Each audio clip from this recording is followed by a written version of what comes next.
Hier im Test haben wir für euch die HP-Foil-Serie von GA.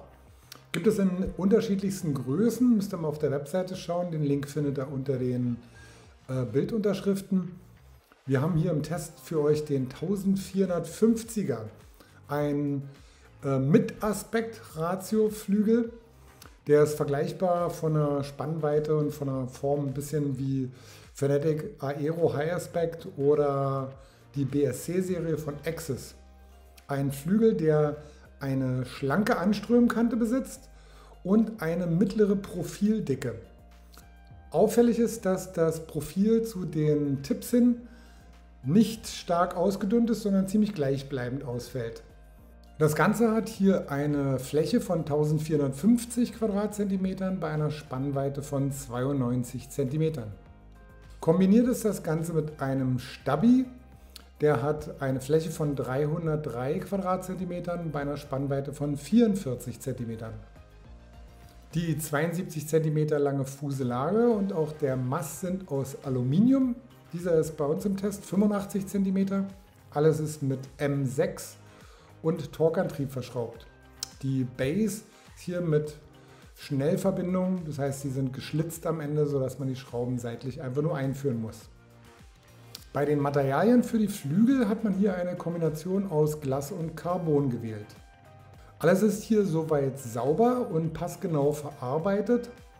Und obwohl es nur mit M6 verschraubt ist, ist auch nach längerer intensiver Nutzung auf dem Wasser hier nichts gelockert oder gelöst. Alles bleibt halt weiterhin durchgehend fest.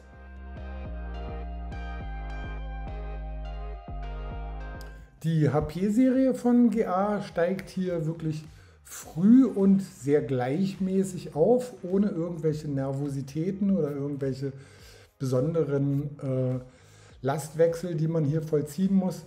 Man braucht hier wirklich wenig Vortrieb, wenig aktiven Eingriff durch Pumpen oder dergleichen, um den Flügel mit einer ausreichenden Strömungsgeschwindigkeit zu versehen.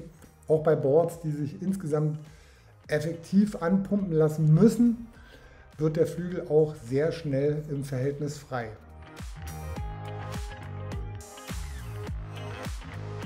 Betrachten wir die Achsenstabilität, so zeigt sich der GA 1450 als wirklich sehr homogen und ausgewogen. Wir haben auf der Pitchachse hier keinerlei Nicklichkeiten, kein Dolphin-Effekt, kein Abreißen der Strömung. Wir haben einen leichten Vorfußdruck. Da muss man beim sehr aktiven Pumpen ein bisschen aufpassen, weil die schlanke Anströmkante, die kann dann auch mal ein bisschen, wenn man es zu doll angeht, mal einen Ansatz vom Stallen zeigen, aber das macht sie wirklich nur bei extrem kraftvollem Einsatz.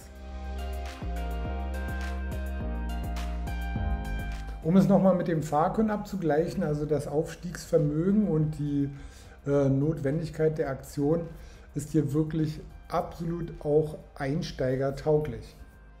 Und obwohl hier der Startvorgang wirklich einfach fällt, erreicht der GA voll eine hohe Geschwindigkeit.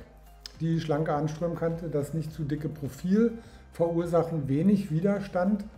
Man merkt hier, dass beim Fliegen das schon leicht sportlich von der Tendenz ist und auch sofort halt die komplette Performance, die man möchte, auch als fortgeschrittener Fahrer ermöglicht.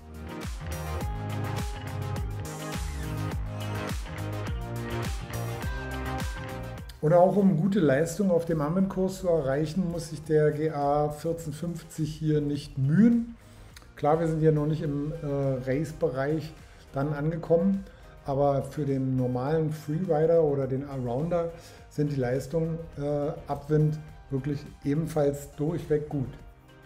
Und was obendrein noch positiv auffällt, ist die durchgehende Kontrolle. Ob jetzt bei Low Speed, im Sweet Spot oder auch bei High Speed, verhält sich der Flügel insgesamt völlig ausgewogen und neutral.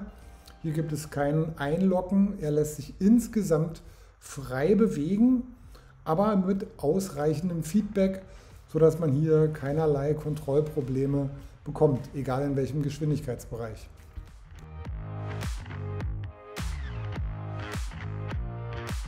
Schauen wir nochmal auf die gesamte Drehfreude. Hier ist die Roll- und die Yaw-Achse insgesamt sehr frei mit einem schönen gleichmäßigen Feedback versehen. Es überfordert nicht, aber es ist halt dadurch, dass es sich frei bewegen lässt, auch im Vergleich zu den Mitbewerbern mit einer sehr hohen Drehfreude ausgestattet. Das Ganze in Kombination mit einem guten Gleit, der ist nicht übertrieben hoch, klar, der Flügel ist jetzt nicht super gestreckt, lassen sich halt auch untere Geschwindigkeitsbereiche mit engsten Radien ohne weiteres halt absolvieren. Das Ganze wirkt halt insgesamt halt mühelos und einfach und kontrolliert.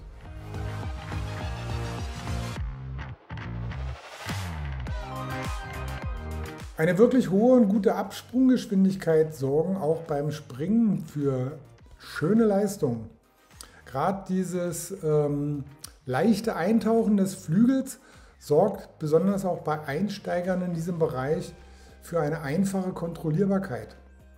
Wir haben halt bei dieser Fläche eine nicht zu große Spannweite und auch dieses Profil nimmt halt schnell insgesamt die Strömung wieder an, sodass es wirklich einfach zu vollziehen ist, die ganze Geschichte hier.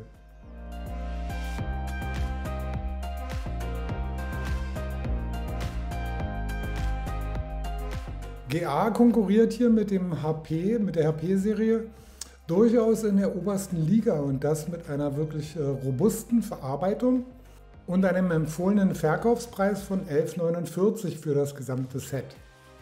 Alle Fahrleistungen und auch die Kontrolle und auch die Einfachheit der Bedienung sind wirklich auf höchstem Niveau. Und was Geschwindigkeit und Drehfreude angeht, so kann hier der HP-Flügel wirklich sogar auch im Vergleich Akzente setzen.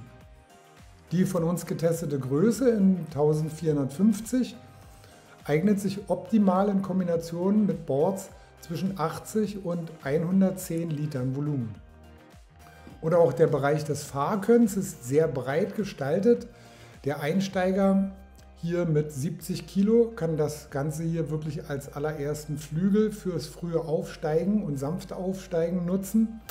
Aber auch der absolut sportlich ambitionierte Fahrer wird von den Fahrleistungen nicht enttäuscht werden.